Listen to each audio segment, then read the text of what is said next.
Hello दोस्तों, कैसे हो आप सभी।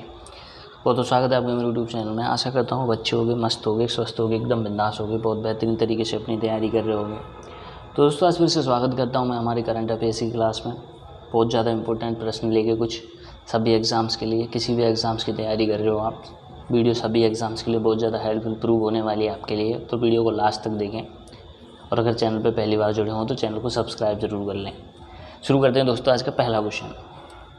विश्व बैंक ने किस देश में परियोजनाओं के लिए वित्त पोषण रोक दिया है? ए पाकिस्तान, बी अफ़गानिस्तान, सी भारत, डी भूटान। दोस्तों वर्ल्ड बैंक जो है उसने अफ़गानिस्तान के लिए जो वित्त पोषित योजनाएं होती हैं, परियोजनाएं होती हैं जिनके लिए फंडिंग होती है विश्व बैंक के द्वारा, उन सबको विश्व बैंक ने रोक दिया है अफ़गानिस्तान के लिए, क्योंकि अफ़गानिस्तान पे तालिबान का कब्जा हो चुका है, वहाँ पे सत्ता का उथल पुथल हो रखा है, इसीलिए ये स्टेप विश्व बैंक के द्वारा उठाया गया है। विश्व बैंक की बात करें तो विश्व बैंक का मुख्यालय वाशिंगटन डीसी में है। दोस्तों याद रखिएगा, important question, option B is the correct answer. पढ़ते हैं नेक्स्ट क्वेश्चन तरफ। अगला क्वेश्चन है,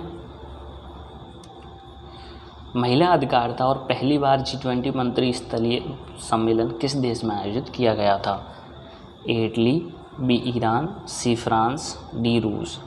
तो दोस्तों ये महिला अधिकारिता पर पहली बार जो G20 मंत्री स्तरीय जो समिट हुआ है ये इटली के अंदर हुआ है। दोस्तों याद रखिएगा G20 summit. Option A is the correct answer of this question, और इसमें महिला अधिकारिता पर विशेष बल दिया गया है। बात कर लेते हैं इटली की। तो दोस्तों इटली की राजधानी है रोम। रोम इटली की राजधानी है। मुद्रा है इटली यूरो यहाँ की मुद्रा है। और बात करते हैं वर्तमान प्रधानमंत्री, यहाँ के वर्तमान प्राइम मिनिस्टर जो हैं वो हैं मारियो ड्रागी, जिन्होंने G20 समिट की हाल ही में अध्यक्षता की थी। यही वहाँ के अध्यक्ष रहे थे G20 समिट के 2021 के, मारियो ड्रागी, जो कि वर्तमान इटली के वर्तमान प्राइम मिनिस्टर हैं। बढ़ते हैं नेक्स्ट क्वेश्चन तरफ। अगला क्वेश्चन है, किस राज्य में रहने वाले श्रीलंकाई तमिल शरणार्थियों के लिए 317 करोड़ रुपए के पैकेज की घोषणा की है? A Kerala, B Tamil Nadu, C Karnataka, and D Assam. तो दोस्तों ये ऐसा एकमात्र राज्य है तमिलनाडु जिसने श्रीलंकाई शरणार्थियों के लिए 317 करोड़ रुपए की कल्याण राशि पैकेज की घोषणा की है। 317 करोड़ की ये स्टेट है Tamil Nadu. Option B is the correct answer of this question. बात कर लेते हैं तमिलनाडु की। तो दोस्तों तमिलनाडु की बात करें तो तमिलनाडु की राजधानी है चेन्नई। चेन्नई यहाँ की राजधानी है। वर्तमान मुख्यमंत्री हैं M.K. स्टालिन। हाल ही में परिवर्तित हुए थे। M.K. स्टालिन यहाँ के वर्तमान मुख्यमंत्री हैं, याद रखिएगा। और अगर बात करें गवर्नर तो यहाँ के राज्यपाल वो भी हाल ही में चेंज हुए हैं रिसेंटली। बनवारी लाल पुरोहित बीजेपी से हैं, 14वें नंबर के राज्यपाल बने हैं तमिलनाडु के बनवारी लाल पुरोहित। वर्तमान मुख्यमंत्री M.K. स्टालिन जो कि DMK पार्टी से हैं, द्रविड़म मुनेत्र कड़गम, पूरा नाम DMK पार्टी से M.K. स्टालिन। चलते हैं नेक्स्ट क्वेश्चन तरफ। अगला क्वेश्चन है, किस राज्य ने इस खेल को अपनाया है, अर्थात कुश्ती को, और 2032 ओलंपिक तक पहलवानों को बुनियादी ढांचे और समर्थन में 170 करोड़ रुपए का निवेश करने की उम्मीद है? तो दोस्तों कुश्ती को अपनाने वाला एकमात्र राज्य है 2032 तक ओलंपिक पहलवानों के बुनियादी ढांचे और समर्थन में 170 करोड़ रुपए का जो निवेश करने वाला है वो एकमात्र स्टेट है दोस्तों उत्तर प्रदेश। बात कर लेते हैं उत्तर प्रदेश की। उत्तर प्रदेश के द्वारा जो कुश्ती है, रेसलिंग को अपनाया गया है, एडॉप्ट किया गया है, गोद लिया गया है 2032 तक के लिए, और सभी वहाँ के जो पहलवान हैं मूलभूत उनको ओलंपिक तक पहुँचाने के लिए 170 करोड़ रुपए की राशि उपलब्ध करवाई गई है उत्तर प्रदेश के द्वारा। बात कर लेते हैं उत्तर प्रदेश की। उत्तर प्रदेश की राजधानी दोस्तों लखनऊ है। और वर्तमान मुख्यमंत्री योगी आदित्यनाथ जी, जैसा कि आप जानते हैं उत्तर प्रदेश के वर्तमान मुख्यमंत्री हैं आदित्यनाथ योगी जी, जो कि बीजेपी से हैं। और बात कर लेते हैं राज्यपाल की, तो आनंदीबेन पटेल, याद रखिएगा आनंदीबेन पटेल। आनंदीबेन पटेल यहाँ की राज्यपाल हैं, जो कि गुजरात की पहली महिला मुख्यमंत्री होने का गौरव भी इनको प्राप्त है? आनंदीबेन पटेल वर्तमान में उत्तर प्रदेश की राज्यपाल हैं और उत्तर प्रदेश के मुख्यमंत्री हैं योगी आदित्यनाथ जी, जो कि बीजेपी से हैं। चलते हैं नेक्स्ट क्वेश्चन तरफ। अगला क्वेश्चन है, इन इनविटेशन टू डाई एक कर्नल आचार्य मिस्ट्री नामक पुस्तक के लेखक कौन हैं? ए चेतन भगत, बी महेश मलिक, सी उमा जावेद, डी तनुश्री पोद्दार। तो दोस्तों एन इनविटेशन टू डाई एक कर्नल आचार्य मिस्ट्री, जो ये पुस्तक है इंपॉर्टेंट बुक्स है, नाम याद रखिएगा। इसके लेखक हैं Tanushree Poddar. Option D is the correct answer of this question. बढ़ते हैं अगले क्वेश्चन तरफ। नेक्स्ट क्वेश्चन है, केंद्रीय इस्पात मंत्री श्री रामचंद्र प्रसाद सिंह ने किस शहर में MSTC के नए कॉरपोरेट भवन का उद्घाटन किया है? A Faridabad, B Kolkata, C Chennai and D Gurugram. तो दोस्तों केंद्रीय इस्पात मंत्री जो हैं रामचंद्र प्रसाद सिंह, इन्होंने कोलकाता में MSTC के नए कॉर्पोरेट भवन का उद्घाटन किया है, कोलकाता के अंदर। याद रखिएगा, option B is the correct answer. याद ये भी रखिएगा, इसके अनुसार केंद्रीय इस्पात मंत्री हमारे वर्तमान में कौन है? रामचंद्र प्रसाद सिंह, जिन्होंने हाल ही में किसका स्थान लिया है? धर्मेंद्र प्रधान का। वर्तमान में धर्मेंद्र प्रधान की बात करें तो वर्तमान में धर्मेंद्र प्रधान को शिक्षा मंत्रालय संभाला गया है। याद रखिएगा, इससे पहले धर्मेंद्र प्रधान के पास ही केंद्रीय इस्पात मंत्रालय हुआ करता था। अभी हाल ही में हुई कैबिनेट में फेरबदल की वजह से धर्मेंद्र प्रधान को शिक्षा मंत्री बना दिया गया है और नए केंद्रीय इस्पात मंत्री बने हैं रामचंद्र प्रसाद सिंह। चलते हैं अगले क्वेश्चन तरफ। नेक्स्ट क्वेश्चन है, नौशाद जिनका हाल ही में निधन हो गया है किस पेशे से संबंधित हैं? एक गायक, बी निदेशक, सी फिल्म निर्माता, डी शिकारी। तो दोस्तों नौशाद जो थे वो थे जिनका हाल ही में निधन हुआ है, वो एक प्रसिद्ध फिल्म निर्माता थे, फिल्म प्रोड्यूसर थे। Option C is the correct answer of this question. Next question है, राष्ट्रपति रामनाथ कोविंद ने किस राज्य के पहले आयुष विश्वविद्यालय की आधारशिला रखी है? A Haryana, B Uttar Pradesh, C Gujarat and D Madhya Pradesh. दोस्तों राष्ट्रपति रामनाथ कोविंद ने उत्तर प्रदेश के अंदर ये आयुष विश्वविद्यालय की आधारशिला रखी है।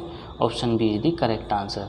उत्तर प्रदेश के बारे में हम जान चुके हैं। उत्तर प्रदेश के वर्तमान मुख्यमंत्री आदित्यनाथ योगी हैं। उत्तर प्रदेश की राजधानी लखनऊ है और वर्तमान राज्यपाल जो हैं आनंदीबेन पटेल हैं। और उत्तर प्रदेश में ही रामनाथ कोविंद जी ने गोरखनाथ महाविद्यालय की भी उद्घाटन किया है। गोरखनाथ महाविद्यालय याद रखिएगा, उत्तर प्रदेश के अंदर ही। चलते हैं नेक्स्ट क्वेश्चन तरफ। अगला क्वेश्चन है, यूनिवर्सल पोस्टल यूनियन UPU के 2 प्रमुख निकायों की सदस्यता के लिए चुनाव किस देश में प्राप्त हुआ है? A Bharat, B America, C United Kingdom and D Germany. तो दोस्तों निकायों की सदस्यता के लिए UPU के लिए चुनावों का जो सदस्यता के लिए चुनाव प्राप्त हुआ है वो हुआ है भारत के अंदर। Option A is the correct answer of this question. चलते हैं नेक्स्ट क्वेश्चन तरफ। अगला क्वेश्चन है and question of the day है दोस्तों, याद रखिएगा। सुकून 24/7 मानसिक स्वास्थ्य हेल्पलाइन का उद्घाटन किस राज्य या केंद्र शासित प्रदेश में किया गया है? सुकून 24/7, A Jammu Kashmir, B Ladakh, C Haryana and D Madhya Pradesh. तो दोस्तों ये जो सुकून 24/7 स्वास्थ्य हेल्पलाइन जो उद्घाटन है, इसका उद्घाटन किया गया है जम्मू कश्मीर के अंदर। Option is the correct answer. Jammu Kashmir की राजधानी श्रीनगर है और वर्तमान राज्यपाल वहाँ के गिरीश चंद्र मुर्मू। याद रखिएगा, श्रीनगर वहाँ की राजधानी है। चलते हैं अगले क्वेश्चन तरफ। अगला क्वेश्चन है, SP सेथुरमन किस खेल से संबंधित हैं? ए शतरंज, B cricket, C hockey and D badminton. तो दोस्तों SP सेथुरमन जो हैं वो शतरंज से संबंधित हैं। Option A is the correct answer of this question. Next question है, हाल ही में हमने चर्चा की थी इसके बारे में, बनवारी लाल पुरोहित को किस राज्य का राज्यपाल नियुक्त किया गया है? तो दोस्तों बनवारी लाल पुरोहित को ए तमिलनाडु, बी केरल, सी कर्नाटक, डी गुजरात। तो बनवारी लाल पुरोहित को दोस्तों तमिलनाडु का 14वां राज्यपाल, याद रखिएगा 40 नंबर का राज्यपाल इनको नियुक्त किया गया है तमिलनाडु के अंदर। अभी हमने थोड़ी देर पहले इसके बारे में जाना था। तमिलनाडु की राजधानी चेन्नई है दोस्तों, और यहाँ के वर्तमान मुख्यमंत्री जो हैं वो हैं M.K. स्टालिन। DM की पार्टी से संबंध रखते हैं, DMK से, M.K. स्टालिन जी। बनवारी लाल पुरोहित को यहाँ का 14वां राज्यपाल बनाया गया है तमिलनाडु का। चलते हैं अगले क्वेश्चन तरफ। नेक्स्ट क्वेश्चन है, राष्ट्रीय शिक्षा नीति 2020 को लागू करने वाला कर्नाटक के बाद कौन सा राज्य दूसरा बन गया है? दोस्तों राष्ट्रीय शिक्षा नीति आप जानते हो राष्ट्रीय शिक्षा नीति के बारे में। A Madhya Pradesh, B Maharashtra, C Haryana, D Gujarat. तो दोस्तों राष्ट्रीय शिक्षा नीति 2020 को लागू करने वाला कर्नाटक एकमात्र सबसे पहला राज्य है, और कर्नाटक के बाद जो दूसरा राज्य बना है वो बना है मध्य प्रदेश। मध्य प्रदेश के अंदर राष्ट्रीय शिक्षा नीति 2020 लागू की जा चुकी है। अब बात कर लेते हैं राष्ट्रीय शिक्षा नीति की शॉर्ट शब्दों में। तो दोस्तों राष्ट्रीय शिक्षा नीति जो थी सबसे पहले 1967 में इंदिरा गांधी के समय में स्टार्ट की गई थी। इंदिरा गांधी उस समय हमारे देश की प्रधानमंत्री रही थी, और ये कोठारी आयोग की सिफारिश पर शुरू की गई थी। राष्ट्रीय शिक्षा नीति, पहली राष्ट्रीय शिक्षा नीति कोठारी आयोग की सिफारिश पर शुरू की गई थी इंदिरा गांधी के समय में 1968 में। उसके बाद बात करते हैं दूसरी राष्ट्रीय शिक्षा नीति की। तो दोस्तों जो कि 10+2+3 मॉडल पे आधारित थी, ये 1986 में शुरू की गई थी। 1986 में दूसरी राष्ट्रीय शिक्षा नीति शुरू की गई थी, जो कि किसके शासन में थी? राजीव गांधी उस टाइम हमारे देश के वर्तमान उस टाइम प्रधानमंत्री थे 1986 में, और तभी ये दूसरी राष्ट्रीय शिक्षा नीति जो कि 10+2+3 मॉडल पर आधारित थी वो शुरू की गई थी। इंपॉर्टेंट फैक्ट्स हैं दोस्त, सभी याद रखिएगा फ्रेंड्सों, बहुत ज़्यादा इंपॉर्टेंट फैक्ट्स रहने वाले हैं, ये अक्सर एग्जाम्स में घूम फिर के पूछ लिए जाते हैं। और हाल ही में तीसरी राष्ट्रीय शिक्षा नीति जो कि राष्ट्रीय शिक्षा नीति 2020 का नाम दिया गया है, ये कस्तूरी रंगन समिति के आधार पर पेश की गई है दोस्तों। कस्तूरी रंगन समिति, याद रखिएगा ये समितियाँ भी बहुत ज़्यादा पूछी जाती हैं। कस्तूरी रंगन समिति के सिफारिश पर ये नीति लागू की गई है। कौन सी? राष्ट्रीय शिक्षा नीति 2020, जो कि 5+3+3+4 मॉडल पर आधारित है।